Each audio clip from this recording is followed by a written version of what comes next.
negara hanya berpikir untuk investasi, tapi bentuk investasi dan bagaimana dia juga tidak mempunyai konsep yang jelas.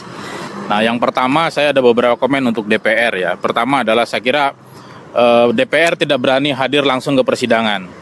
Ya, itu menunjukkan mereka tidak berani menghadapi rakyatnya langsung. Ya, dia hanya berani sidang melalui Zoom. Ya, dan setelah itu pergi dengan alasan ada reses mau ketemu konstituen. Nah, kita juga konstituennya harusnya ditemuin, dan ini lebih penting Oleh karena itu dengan tegas kami meminta kepada pemerintah, khususnya kepada Kementerian Tenaga Kerja Republik Indonesia, agar menghentikan tindakan-tindakan yang tidak patut, yang tidak menunjukkan sikap seorang kenegarawan dalam mengelola negeri ini. Jadi kita tunggu di tanggal 10 Agustus kawan-kawan datang ke Jakarta, 1 hari saja kita kepung Jakarta dengan kekuatan yang berlipat dari yang sebelumnya. Sekali lagi kepada Ibu Puan Maharani, kemudian siapa lagi ini wakil-wakil ketua DPR yang kemarin ketawa-ketiwi, ketua undang-undang kesehatan, Omnibus Law ini, ternyata memang Anda ini semua ini pengecut. Lagi-lagi kalian ini pengecut. Beraninya cuma di dalam gedung aja loh. Giliran disamperin, di sini ditantang ke MK, giliran ke MK sini lo nggak nongol. Dan semoga Allah Subhanahu wa Ta'ala menghancurkan sehancur-hancurnya para pelaku pembantaian 6 syuhada pengawal kami dan yang memerintahkannya, serta para aktor intelektualnya juga yang merestuinya, dan semua yang terlibat dalam pembantaian sadis dan brutal tersebut secara langsung maupun tidak langsung. Allahumma dammirhum tadmira waqtulhum balada wala tughadir minhum ahada ya qawi ya matin ya muntaqim amin ya rabbal alamin. Allahu Akbar. Allahu Akbar. Baju koko Habaib Putih present Al-Godi.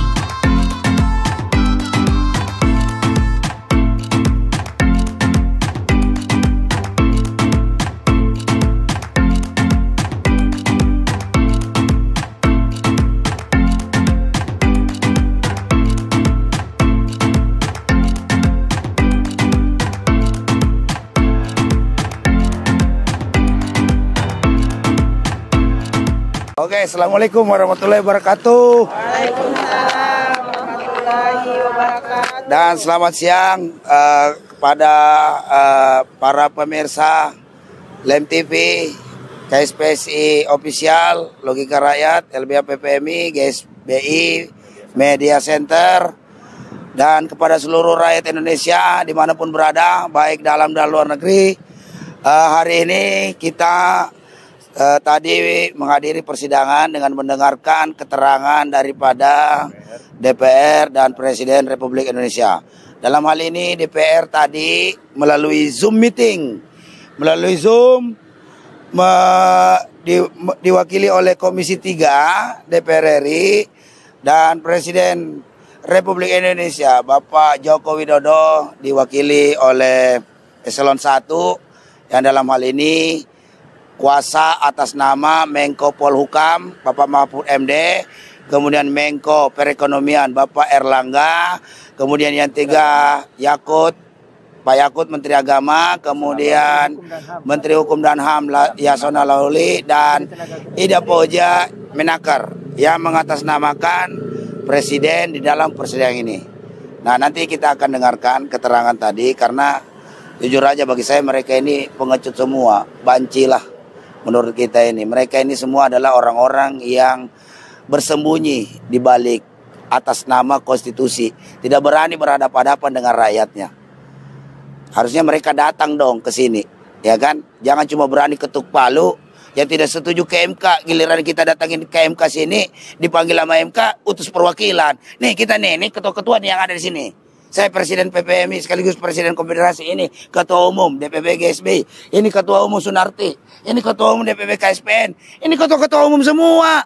Jadi Presiden lawan Presiden, saya nih Presiden PPMI, ya hadapan kita Pak. Gitu loh.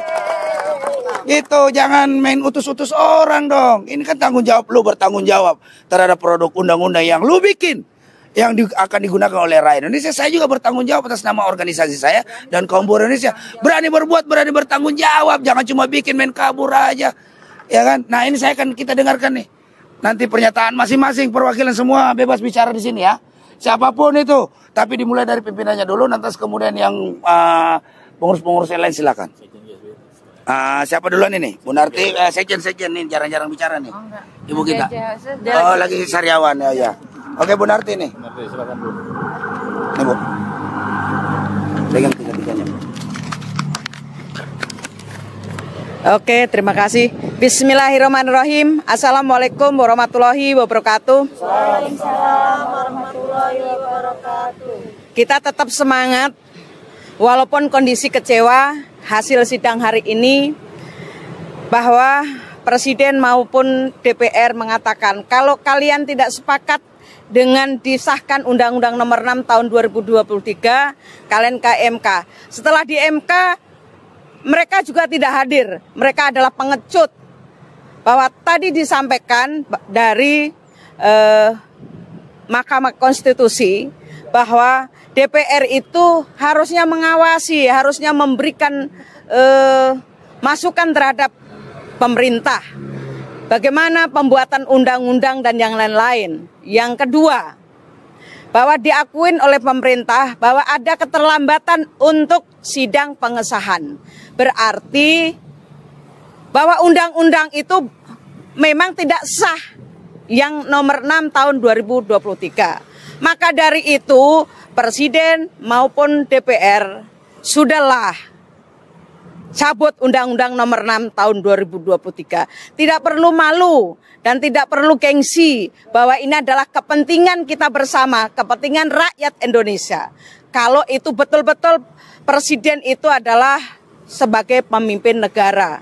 Ini seharusnya mau mengakui kekurangannya, mengakui kehilapannya. Maka rakyat tidak perlu berbondong-bondong turun ke jalan. Tapi apabila Presiden maupun DPR tidak mendengarkan, tidak juga mau mengakui kekurangan atau kelemahan itu, maka jangan salahkan rakyat apabila tanggal 10 Agustus 2023 Kepung Jakarta agar semua mendengarkan, semua rakyat Indonesia, kami tunggu untuk tanggal 10 Agustus 2023 untuk menunjukkan jati diri rakyat bahwa rakyat berani mengatakan yang benar. Itu saja. Terima kasih. Wassalamualaikum warahmatullahi wabarakatuh. Waalaikumsalam warahmatullahi wabarakatuh. Nah, selanjutnya Ketua Umum ini SPN Andi Baso. Ini pegang tiga-tiganya. Mau kabel-kabelnya, maaf ini. Assalamualaikum warahmatullahi wabarakatuh. Salam sejahtera bagi kita semua. Hari ini kita menghadiri sidang mendengar keterangan dari DPR dan Presiden. Secara gamblang bahwa apa yang digunakan menjadi memberikan keterangan oleh Presiden maupun dari DPR itu adalah konsep daripada penolakan Undang-Undang Omnibus Law sebelumnya. Jadi tata bahasa dan keterangannya sama sekali dengan apa yang sudah disampaikan sebelumnya. Jadi maka banyak tadi penegasan dari Hakim Mahkamah Konstitusi yang menyatakan bahwa yang sudah dibacakan dalam sidang sebelumnya dianggap sama, ya tidak perlu dibacakan lagi. Jadi sebetulnya jelas bahwa tidak ada persiapan atau tidak ada langkah serius oleh pemerintah untuk menghadapi masalah ini. Jadi masalah ketenaga kerjaan jelas bahwa kita dilihat sebelah mata oleh negara ini, oleh pemerintah ini. Bahwa kepentingan-kepentingan buruh bukan merupakan kepentingan esensial dari negara ini. Kita adalah merupakan kepentingan nomor urut sekian daripada kepentingan negara ini.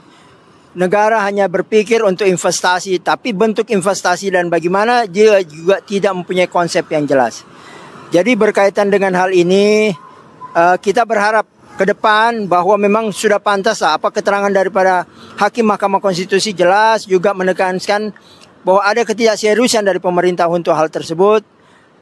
Benar, barangkali sudah waktunya pemerintah menyadari hal tersebut, bukan untuk malu atau mundur selangkah untuk memperlihatkan keberpihakan kepada rakyat bahwa betul-betul mencabut Undang-Undang Omnibus Law dan kembali duduk bersama-sama mencari solusi apa yang sebaiknya untuk hal tersebut. Untuk hal tersebut saya yakin kita perlu sama-sama kembali melakukan penekanan kepada pemerintah yang kita sepakati tanggal 10 Agustus besok, 2 minggu dari sekarang insya Allah. kita akan datang lagi ke Jakarta ini dengan jumlah yang signifikan untuk menekankan pada pemerintah bahwa jangan main-main untuk hal kepentingan rakyat yang banyak. Sudah terlalu capek kita menunggu, sudah terlalu lama kita menunggu untuk menghadapi perubahan-perubahan ini. Tapi nyatanya memang tidak ada langkah serius dari pemerintah untuk membenahi kebijakan-kebijakan di bidang ketenagakerjaan.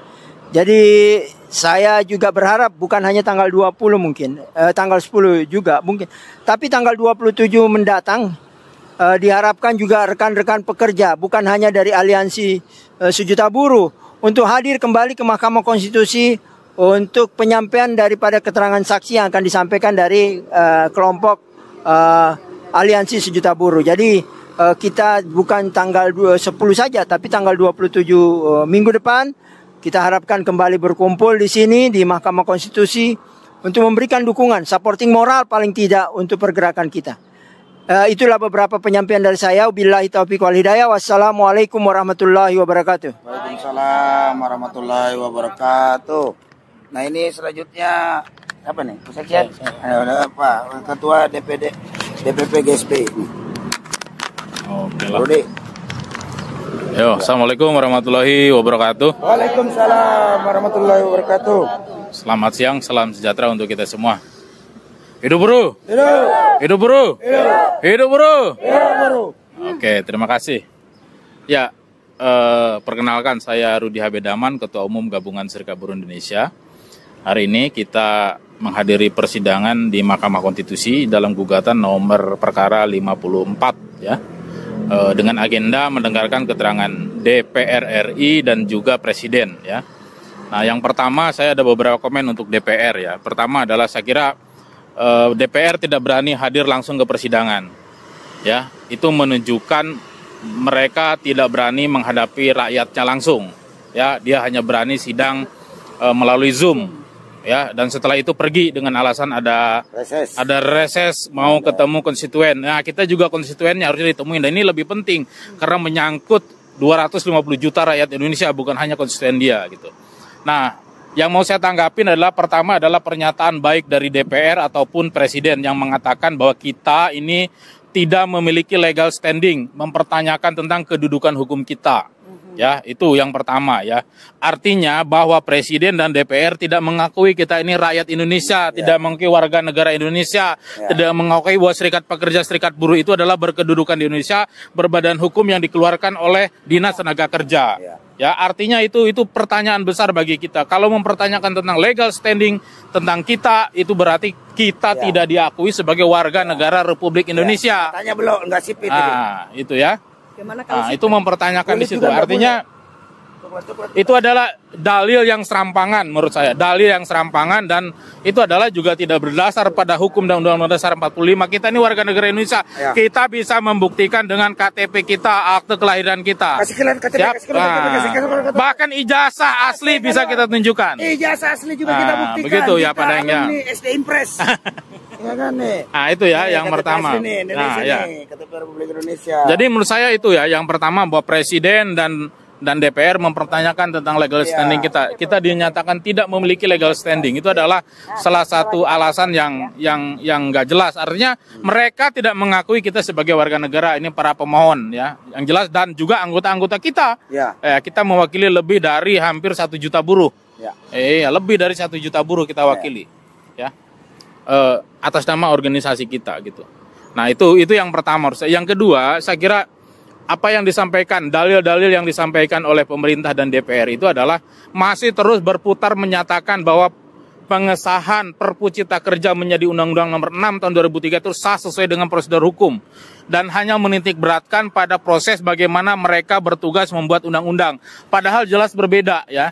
Dalil mereka menurut kita sangat lemah. Maka untuk itu kita akan hadirkan saksi ahli dari kita, sedikit ingat 2 saksi yang pada persidangan tanggal 27 Juli nanti akan kita hadirkan. Artinya apa? Dalil-dalil yang disampaikan oleh Presiden, oleh DPR itu adalah dalil-dalil yang basi menurut kita. Ya, pertama adalah kita jelaskan.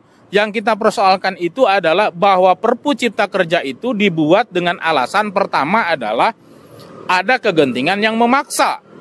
Tapi prakteknya adalah penjelasan DPR, penjelasan Presiden tidak menunjukkan bahwa ada kegentingan memaksa di dalam proses pembuatan Perpu dan disahkannya undang-undang Perpu menjadi undang-undang. Nah, kita bisa memahami apa yang dijadikan alasan-alasan mereka itu kalau itu adalah proses pembuatan undang-undang biasa. Kalau pembuatan Perpu itu tidak dilandaskan adanya kekosongan hukum dan adanya kegentingan yang memaksa. Tapi ini tidak ada dijelaskan. Mereka menjelaskan melalui prosedur itu. Itu sama dengan kita juga sudah tahu bagaimana prosedur membuat undang-undang, ya, bagaimana tahu tata cara pembuatan perundang-undangan gitu ya.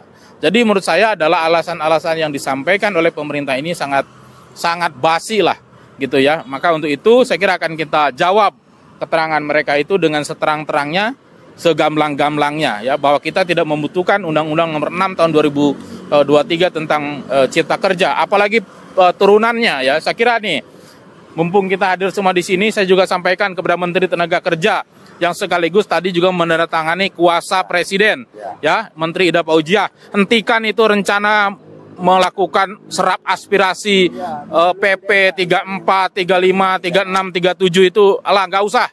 Ya, hentikan itu tindakan-tindakan yang nggak jelas itu oleh Menteri Tenaga Kerja. Mau keliling hanya ngabis-ngabisin anggaran. Sekarang fokus lu datang kepada MK ketika kita persidangan. Berdebat dengan kita secara konstitusional tentang masalah Undang-Undang Cipta Kerja termasuk peraturan turunannya. Jadi minta Menteri Tenaga Kerja untuk menghentikan rencana serap aspirasi. Ya, kalau mau serap aspirasi, undang para pimpinan seluruh serikat buruh yang tercatat di Kementerian Tenaga Kerja, baik konfederasi ataupun federasi. Nggak usah keliling-keliling kemana. Kantor Menteri Tenaga Kerja luas. Kalau nggak punya, datang ke sekretariat kita. Kita siap berdiskusi, berdebat tentang Undang-Undang Cipta Kerja dan permen peraturan turunannya. Ya, jadi menurut saya itu yang penting, menurut saya segera hentikan. Dan jangan sampai, kalau bisa nih, jangan sampai tanggal 10, baiknya Presiden, ya, Menko Polhukam, Menteri Tenaga Kerja, Menteri Koordinator Perekonomian, kumpullah segera itu Undang-Undang Cipta Kerja itu kompromi untuk segera dicabut oleh Presiden. Keluarkan Perpu, cabut undang-undang itu sebelum rakyat betul-betul marah, ya, karena kita juga sudah jengkel. Ya, sudah marah kita ngelihat bagaimana penjelasan DPR yang tidak mau hadir dalam persidangan hanya lewat Zoom. Begitu juga keterangan yang disampaikan oleh pemerintah, ya, yang membuat tambah kita jengkel. Ya, alasan-alasan yang saya kira ya anak hukum yang baru kuliah aja udah paham soal itu, jadi nggak usah dijadikan alasan. Ya, itu saja dari saya. Hidup buruh. Hidup. Tetap semangat. Tetap semangat. Hidup buruh. Hidup. Ada lagi yang lain? Ada? Cukup. Ya, para pemirsa. Sini lem sini. Yo. Langsung aja di situ, Ngomong. Ya. Assalamualaikum warahmatullahi wabarakatuh. Waalaikumsalam warahmatullahi wabarakatuh. Ya, salam sejahtera untuk kita semua. Saya mewakili FSPLM SPSI sebagai salah satu prinsipal di dalam perkara 54 sehubungan dengan permohonan judicial review atas Undang-Undang 6 tahun 2023, ingin menyampaikan beberapa pokok pikiran. Yang pertama, bahwa kehadiran kami di sini adalah untuk mendukung Mahkamah Konstitusi. Hal ini penting, yakni sehubungan dengan pencopotan mantan Hakim Konstitusi Aswanto yang diganti dengan Hakim Konstitusi Guntur Hamzah. Bahwa hal ini suka tidak suka melihat historis putusan MK nomor 91 ini terkait dengan quorum voting. Ya, kita tahu ada 5 hakim yang pro inkonstitusional bersyarat dan 4 hakim yang memberikan pernyataan dissenting opinion. Jangan sampai pencopotan Hakim Aswanto dan diganti dengan Guntur Hamzah sebagai bagian dari pemenuhan quorum voting pada pada sidang Hakim Konstitusi. Itu hal yang pertama. Ya. Yang kedua, sebagaimana pernyataan anggota DPR Bambang Wuryanto kalau tidak salah, ini sangat memalukan bahwa Hakim Konstitusi dianalogikan sebagai penunjukan seorang direksi oleh si pemilik modal. Ini adalah analogi yang sangat konyol dari seorang pemimpin DPR yang perlu kita tolak habis-habisan. Yang berikutnya, bahwa Presiden harus menghentikan segala tindakan pembangkangan konstitusi sehubungan dengan mega proyek Cipta Kerja dari Undang-Undang 20, dari Perpu 2 2022 sampai dengan Undang-Undang 6 tahun 2023. Sosialisasi sehubungan dengan revisi PP 35 dan PP 36 adalah lanjutan dari tindakan pembangkangan terhadap putusan Mahkamah Konstitusi nomor 91. tahun 2020. Oleh karena itu dengan tegas kami meminta kepada pemerintah, khususnya kepada Kementerian Tenaga Kerja Republik Indonesia, agar menghentikan tindakan-tindakan yang tidak patut, yang tidak menunjukkan sikap seorang kenegarawan dalam mengelola negeri ini. Kita demo saja. Yang berikutnya kepada hakim Mahkamah Konstitusi, kami tegaskan bahwa rakyat Indonesia berada di belakang kalian, dan kami sadar betul bahwa putusan Mahkamah Konstitusi terhubungan dengan permohonan judicial review atas Undang-Undang 6 2022 memang menjadi beban politik tersendiri bagi kalian semua. Tetapi yakinlah bahwa rakyat Indonesia mendukung kalian, dan untuk itu kami berharap Mahkamah Konstitusi dalam permohonan ini memberikan putusan yang seadil-adilnya, yang sebaik-baiknya sesuai dengan semangat dan tujuan proklamasi kemerdekaan Republik Indonesia. Sebentar lagi kita mau merayakan HUT RI, jangan sampai cita-cita proklamasi kemerdekaan digadaikan oleh kepentingan oligarki dan pemilik modal. Demikian dari kami, terima kasih. Udah situ aja, bos, yang gak usah kemana-mana, udah situ aja. Situ aja, Pak. Situ aja, bro. Selanjutnya Bu Sekjen. Nah, Bu Sekjen nih, akhirnya ngomong juga nih. Banyak amat sih ini ya. Begini ngomongnya ya. Ya baik. Tadi kawan-kawan lain sudah menyampaikan bagaimana pandangan ataupun juga sikap dari hasil sidang hari ini, gitu ya. Di mana keterangan yang disampaikan oleh DPR RI yang diwakili oleh anggota dari Komisi 3, kemudian juga Presiden melalui kuasa hukumnya, itu sangat mengecewakan, ya sangat mengecewakan. Di mana baik DPR RI maupun juga Presiden sama-sama membuat adu alibi pembenaran bahwa pembuatan Perpu maupun juga penetapan Perpu nomor 2 tahun 2002 menjadi Undang-Undang nomor 6 tahun 2003 sudah sesuai dengan prosedur, gitu ya. Sudah sesuai dengan konstitusi Undang-Undang Dasar 1945. Kita kecewa dengan hasil sidang hari ini, tapi ada juga kabar baik yang mungkin itu juga perlu mendapatkan satu respon dan menjadi satu penyemangat bagi kita untuk aksi kita nanti di tanggal 10 Agustus. Hasil LLC Juni 2023 di Jenewa, ILO mengeluarkan satu rekomendasi atau konklusi terkait dengan pengaduan yang dilakukan oleh Serikat Pekerja Serikat Buruh Indonesia terhadap Omnibus Law, ya, di mana beberapa negara, serikat pekerja, serikat buruh maupun juga pemerintah dari beberapa negara anggota dari ILO itu cukup tajam dalam mengkritisi pemerintah Indonesia, Undang-Undang Cipta Kerja, ya, yang dikeluarkan oleh pemerintah Indonesia, gitu. Dan dari pandangan tersebut ILO mengeluarkan ada beberapa poin sebagai konklusinya. Itu yang pertama adalah memerintahkan kepada pemerintah Indonesia untuk segera melakukan reformasi hukum perburuan, ya, hukum perburuan. Mungkin saya dengan kata lain, Undang-Undang Cipta Kerja itu harus ditinjau kembali, gitu ya, harus ditinjau kembali karena memang tidak ada eksplisit mengatakan itu dicabut di dalam konklusi, kayak gitu. Dan terkait dengan konklusi ini, per tanggal 1 September nanti, pemerintah Indonesia harus memberikan jawaban ataupun respon, gitu ya, respon. Dan juga nanti akan datang itu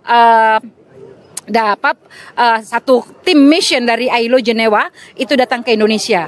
Dan pada Agustus nanti itu akan ada dilakukan simposium serikat-serikat pekerja, serikat buruh di Indonesia untuk mendatabase, mengumpulkan, menginventarisasi isu-isu ataupun masalah-masalah apa saja yang terkait dengan Undang-Undang Cipta Kerja. Nah, kita punya alasan kawan-kawan di tanggal 10 Agustus nanti bahwa ternyata aksi-aksi kampanye penolakan terhadap Undang-Undang Cipta Kerja itu tidak hanya meluas di Indonesia, tidak hanya menjadi perhatian dari lembaga-lembaga ataupun media di Indonesia, tapi juga internasional, gitu ya, internasional seperti juga ILO sebagai lembaga tripartit organisasi perburuan di internasional. Saya pikir kita harus mendukung ini, ya, dengan bagaimana memasifkan mobilisasi massa kita nanti di tanggal 10 Agustus sehingga ILO bisa melihat bahwa sampai hari ini dari sejak Juni ILO mengeluarkan konklusi dari terhadap Undang-Undang Cipta Kerja, gitu ya, tetapi kita buruh masih konsisten menolak Undang-Undang Cipta Kerja.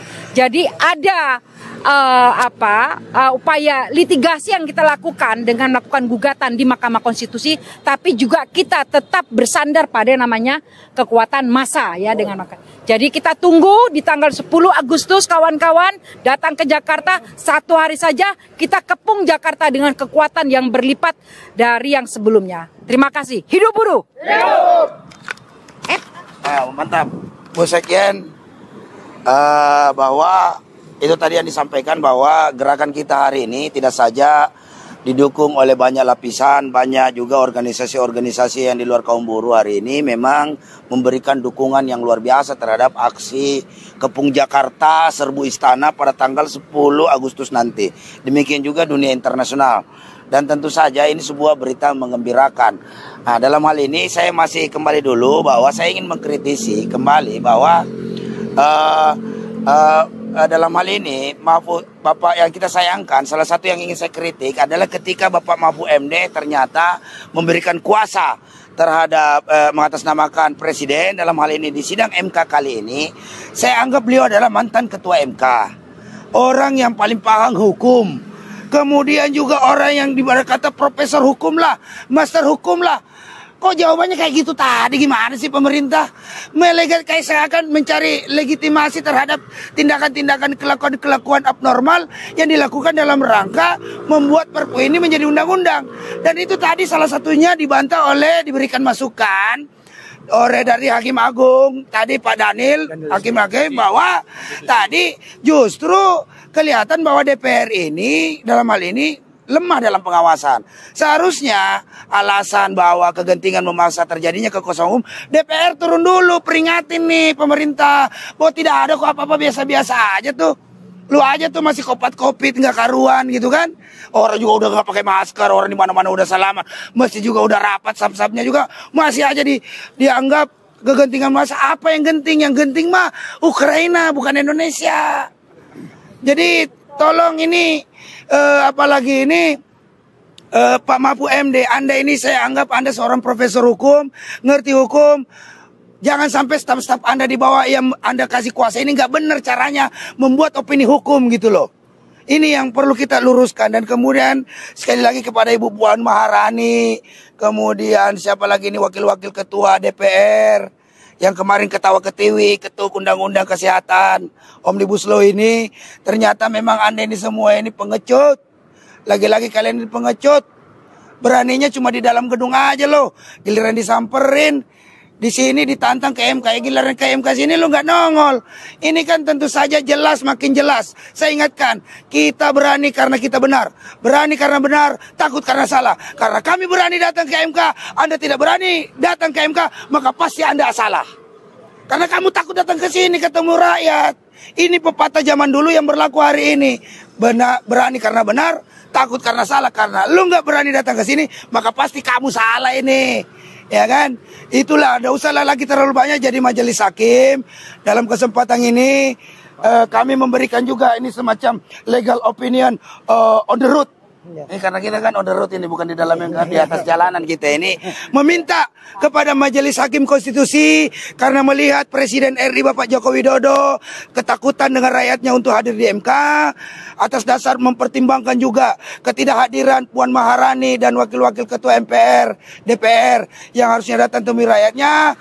Makanya ini kami selaku prinsipal terhadap judicial review ini, agar Majelis Hakim Konstitusi segera memutuskan mencabut undang-undang, menerima semua gugatan kita, nggak usah pakai saksi-saksi ahli lagi segala macam. Karena dari ini Raja, dari langkah-langkah kecilannya udah nampak kezoliman bahwa terjadi konspirasi maha dahsyat terkait masalah proyek Omnibus Law ini yang mengakibatkan rakyat mendapatkan 4M. Marah, marah, marah, dan marah. Itu 4M-nya itu. Demikian, dan sekali lagi Pak Jokowi, kita tunggu di MK pertanggungjawaban Anda dan pimpinan-pimpinan lain. Sebagai pemimpin, Anda harusnya berkhidmat kepada rakyat, bukan berkhidmat kepada kaum pemodal. Dengan ketidakdatangan saudara semua, Presiden Joko Widodo dan Ibu Puan Maharani, terus siapa lagi ini, Dasko, terus siapa lagi, Gobel, Rahmat Gobel, dan beberapa 5 wakil pimpinan-pimpinan DPR maka kami nyatakan Anda sudah gagal menjadi pemimpin di Republik ini. Ya kan? Dan sekali lagi saya tekankan bahwa kami adalah warga negara Republik Indonesia yang sah. Dan kami juga di sini semua rata-rata minimal SD, SMP mengenyam pendidikan. Dan dipastikan ijazahnya asli. Ya kan? Apa Jokowi takut datang ke MK karena takut saya mintain ijazahnya asli mana? Di sini bukan tempatnya, udah di PN sana itu. Di sini cuma minta Anda untuk segera mengabulkan permintaan kami, datang ke rakyat Indonesia, minta maaf, lantas kemudian memerintahkan kepada seluruh jajarannya untuk sementara tidak menggunakan undang-undang Omnibus Law Cipta Kerja nomor 6 tahun 2023 karena cacat formil. Itu saja dari saya, mungkin masih ada lain kawan. Oke.